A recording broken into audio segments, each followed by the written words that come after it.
आज Doubtnut app download करें। Doubtnut पर अपने सभी गणित, रसायन विज्ञान, भौतिक विज्ञान और जीव विज्ञान के डाउट्स का करो सफाया। बस प्रश्न की फोटो खींचो, एक ही प्रश्न को क्रॉप करो और तुरंत वीडियो सोल्यूशन पाओ।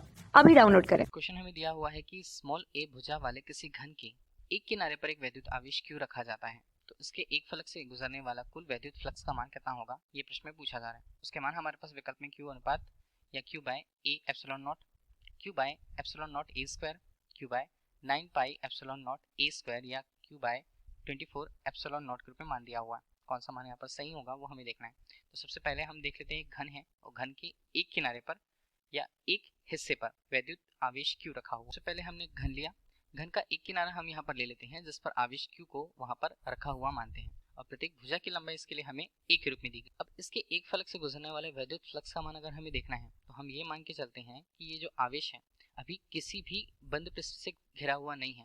इसके लिए हमें कुछ कल्पना करनी पड़ेगी। किस तरह से?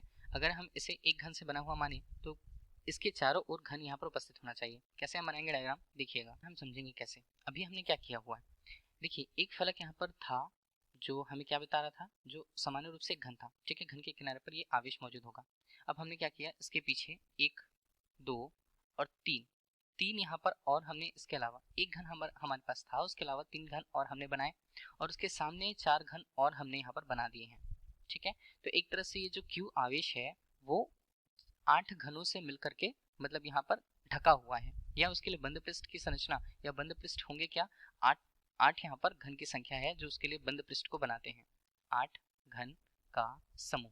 जैसे गॉस के नियम के अनुसार ही हम देखें तो गॉस प्रमेय से हम कह सकते हैं कि किसी बंद पृष्ठ से गुजरने वाले कुल विद्युत फ्लक्स का मान कितना होगा, वो होगा वहां पर उसके अंदर उपस्थित कुल आवेश का एप्सिलॉन नॉट गुना होता है, ठीक है। तो गॉस प्रमेय के अनुसार अगर हम देख रहे हैं 8 घन, तो हम इसे लिखें कि प्रत्येक घन से गुजरने वाले कुल विद्युत फ्लक्स का उसे हम फाई के रूप में प्रस्तुत करते हैं।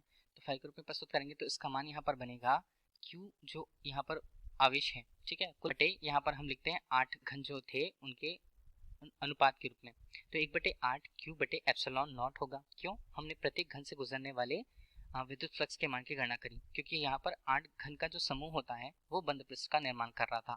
तो हमें अगर एक घन से गुजरने वाले कुल विद्युत फ्लक्स का मान चाहिए था तो उसका मान आता है क्यू बटे 8 एप्सिलॉन नॉट के रूप में।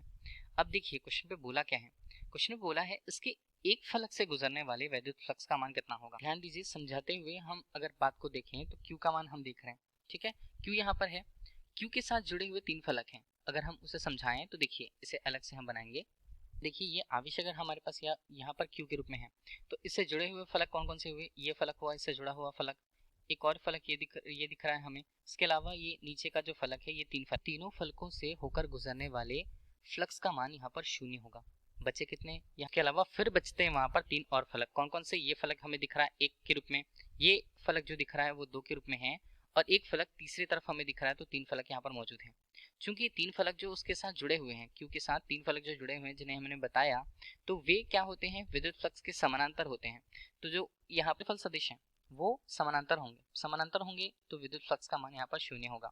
तो बाकी 3 फलक जो बचते हैं उनमें से होकर गुजरने वाले कुल वैद्युत फ्लक्स का मान अगर हम देखें तो प्रत्येक घन से गुजरने वाले विद्युत फ्लक्स का मान हमें पता है, तो हम इसे क्या लिखें, बचे हुए 3 फलक, इस तरह बचे हुए 3 फलकों में से गुजरने वाले कुल वैद्युत फ्लक्स का मान अगर हम देख रहे हैं तो फाई डैश के रूप में प्रस्तुत करेंगे। फाई डैश का मान क्या होगा, फाई बटे यहाँ पर 3 होगा, 3 फलक ही हैं हम यहाँ पर, तो फाई डैश का मान अगर हम देख रहे हैं तो फाई का मान हमारे पास क्यू बटे यहाँ पर 8 एप्सिलॉन नॉट था और यहाँ पर हमने लिख दिया 1/3 के रूप में। और तो इस तरह से अगर हम फाई डैश का मान देखें, ठीक है, तो प्रत्येक फलक से गुजरने वाले उन 3 फलकों में से प्रत्येक फलक से गुजरने वाले कुल वैद्युत फ्लक्स का मान यहाँ पर क्यू बटे कितना बनता है, 24 एप्सिलॉन नॉट। अब देखिए ये तो हमारे पास मान हुआ है, लेकिन क्वेश्चन पे हमें क्यू का परिमाण स्मॉल क्यू के रूप में दिया हुआ है, तो उसके लिए भी उत्तर यहाँ पर हम लिख सकते हैं कि क्यू डैश फाई डैश के रूप में उसका मान यहाँ पर बनता है क्यू बटे 24 एप्सिलॉन नॉट के रूप में। और ये हमारे लिए इस क्वेश्चन का आंसर होगा। विकल्प में देख लें तो विकल्प में हमारे पास विकल्प डी होता है जो इस प्रश्न के सही उत्तर को बताएगा। Thank you. कक्षा 6 से 12वीं से लेकर नीट, IIT, JEE वो एडवांस के लेवल तक 1 करोड़ से ज्यादा छात्रों का भरोसा। आज ही डाउनलोड करें डाउटनेट ऐप या व्हाट्सएप करें अपने सारे डाउट्स 8400 400 400 पर।